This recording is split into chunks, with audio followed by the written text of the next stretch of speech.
সম্মানিত ভিউয়ার্স, আসসালামু আলাইকুম। আজকে আমরা আসছি ঐতিহ্যবাহী নুরিলের বিল।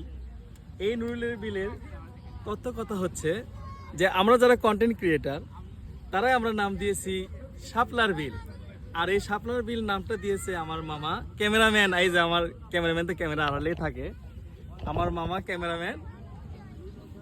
আর হচ্ছে যে আপনারা যদি এখানে ঘুরতে আসতে চান তাহলে আপনাকে মাটিরালি মোড় থেকে পূর্ব দিকে 2 কিলো আসলেই আপনারা চলে আসতে পারবেন নুরিলের বিলে। পল্লীমঙ্গল হাটের একদম নিকটতম জায়গা। আপনাদের খুব ভালো লাগবে যদি আপনাদের প্রিয়জন এবং ফ্যামিলি পরিবারের বর্গতে নিয়ে আসেন। আমাদের এই নুরিলের বিল দেখেন অনেক লোক আসছে আমাদের শুক্রবারে ঘুরতে।